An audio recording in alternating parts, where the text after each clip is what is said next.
The poster child for the Democrat Party, Jasmine Crockett, recently appeared on Jimmy Kimmel, and she was asked by Jimmy Kimmel if she would take an IQ test with President Trump to see who had the greater IQ, because, President Trump was like, she's very low. I wish one of us had a good Trump impression. She's very low IQ. Very low IQ, Jasmine Crockett. And I want to play Jasmine Crockett talking to Jimmy Kimmel about taking an IQ test head-to-head with President Trump. Watch. When you literally are supposed to be the leader of the free world and you're worried about a rising sophomore in the House. Yeah. I'm just saying. Yeah. Or you wish she was on your side.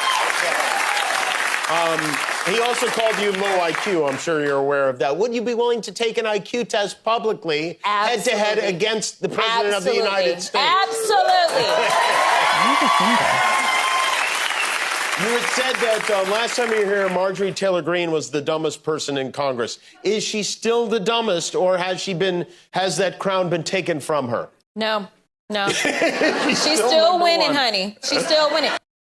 Here's the thing with Jasmine Crockett is because we've played videos of her before where as she was running, the first time she was running for Congress, she was a completely different person.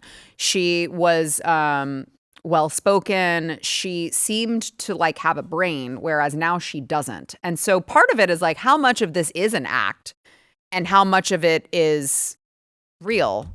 I don't know. Now, John, before you get upset, I'm not saying she would win in an IQ test versus President Trump. I'm not saying that. There are some troubling graphs I could pull up to prove how statistically impossible that would be, but no, I think he'd be fine. No, he would be fine, but I'm just saying her whole thing is a shtick, is it not?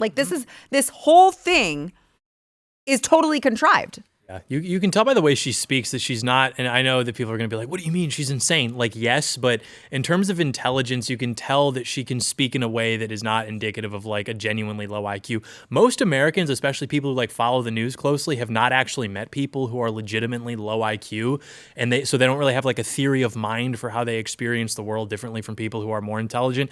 She's probably in that danger zone where it's somewhere between a 110, 125 IQ, where you're smart enough to realize that you're smart, but you also hate people who are smarter than you. We call these midwits online. It's that, horseshoe bell curve meme or whatever.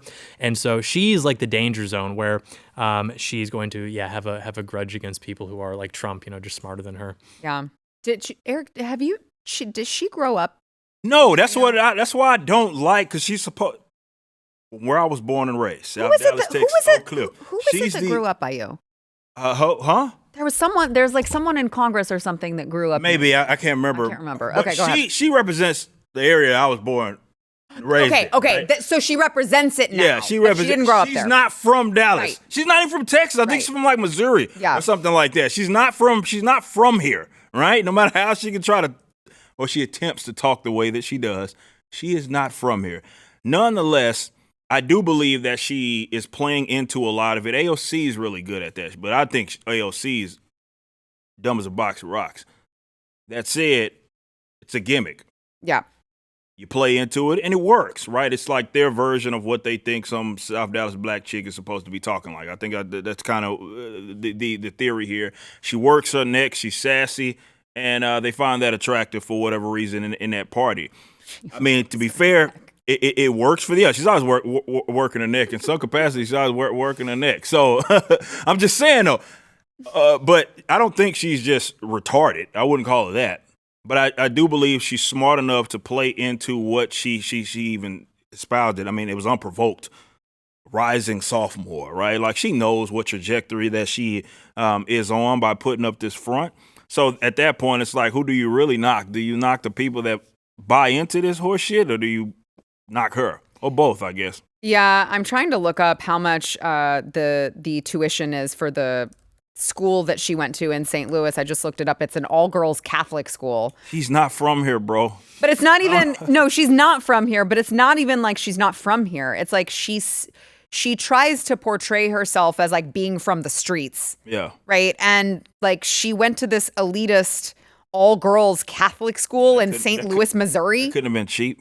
That's what I'm saying. Like, there's no way that none of those are cheap. So, I mean, you tell me how much of this is fake. Is an act. It's fake. It's an act, but it's working for him. It is working for her for whatever reason. People think that she knows what she's talking about. Actually, I'll take that back. I don't think people think that she knows what she's talking about. I don't believe that for once. For anybody quotes me on that, I actually do not believe that. I just think that the Democrats are looking for new leadership. Right? And they're searching high and low for it. Bernie Sanders is old as I don't know what. They're parading around the ALCs. It's like this new forming. What do they call themselves back in the Gap? The squad. It's like this new forming groups of midwits. I love that term.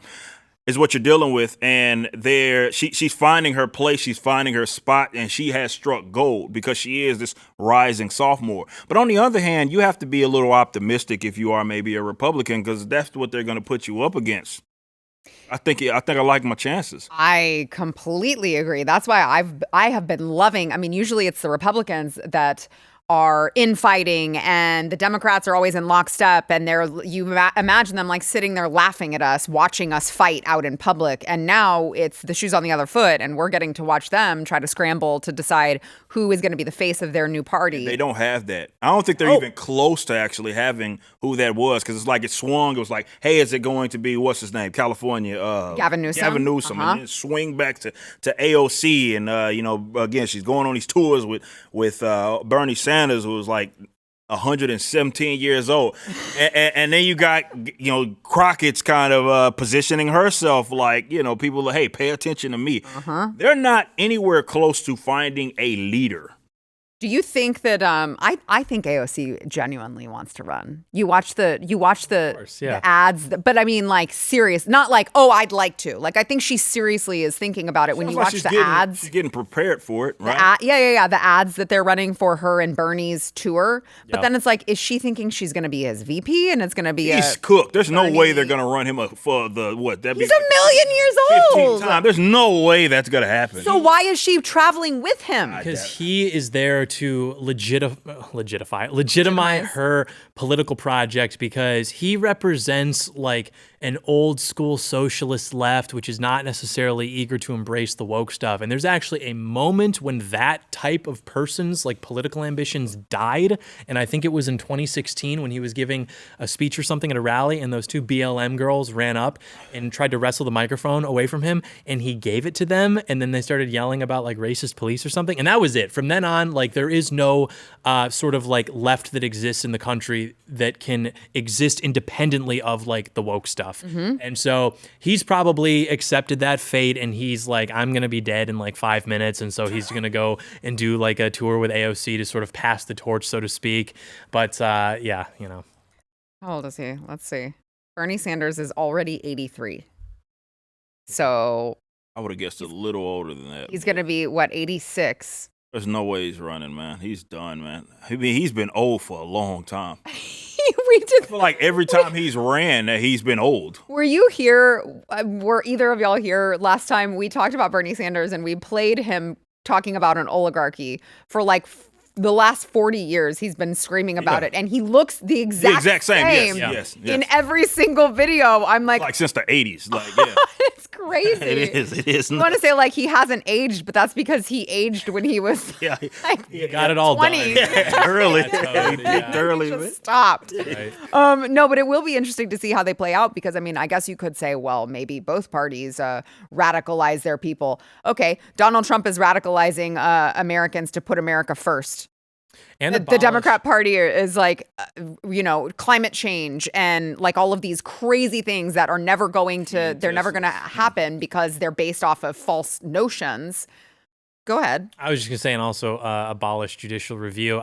During the break, I brushed up on my constitutional knowledge just to make sure that I was correct. And I, in fact, was. If you go and you read the Constitution, Article 3, when it talks about the Supreme Court, it talks about controversies and cases. It is the Supreme Court of the nation, which means if Sara Gonzales sues John Doyle or the Blaze, not that that would ever happen, or just things like that, it advances and it goes, and finally the Supreme Court rules on it. And it wasn't until Marbury and Madison where it established that principle of judicial review. And the argument was literally just that, well, the language implies it. Okay, where have we heard that before? It didn't say it. They argued and debated. There was a convention, but never did they think to include, by the way, the Supreme Court or courts in general, whenever they want, they can come and say, oh, the president's executive action, that's not fair, because it doesn't feel fair. But that's what they did. And that's why in school, when you learn about the Supreme Court, you learn built into that is judicial review. And you learn about checks and balances, and you learn about the graph, and it says, well, the president checks to this, and this checks to this. That's not true. That is not how the founders intended it. So yes, I am a radical in the sense that I just agree with the guys who built the country. And I want to go back to that. So, the Supreme Court, not real. That was what I wanted to say. That was the point I was trying to make. I mean, it is very real. You're just saying it shouldn't be. No. I want the Supreme Court to be a Supreme Court. I don't want it to be there, and I don't want these district courts and circuit courts or whatever just to be there, just like waiting on the sidelines for any time like a patriot comes into power and can finally do something to reverse the country's decline, and then they just like shoot it out of the air. Because that's what they do. You know, they just like sit on their hands and dick around, and then the second a patriot gets into office, they're like, no, you're not allowed to do anything because it's too late. We're not going to save the Congress. I mean, you're talking about 435 seats. Yeah, good luck. The only thing we can really do is elect a president at this point. And so we get Trump, and then, of course, he's not going to get the Congress to cooperate with him. We learned that in his first administration. He can barely get his own sort of bureaucracy to cooperate with him. So he's leaning into the executive actions, and it's like, oh, shoot, what do we do now? We didn't know he was going to have the balls to do all this stuff on day one. Okay, well, now activate the courts. It's like there's always something to stop him. And so, yeah, just that should be completely ignored. I'm sold. You sold me, John. I had to brush. I was like, can I say that? Is that true? And then I looked it up. So yeah, it's totally true. It's true. And when President Trump listens to this broadcast this evening, he will know that he who saves his country violates no law. Well, I mean, President Trump is always listening. He's always listening to this broadcast because there he is. There he is, always watching over us. Good old President Trump. Thank you. If you like this clip and you want to see the full episode, click here. And if you want to subscribe to the channel, come on, you know you do. Click here.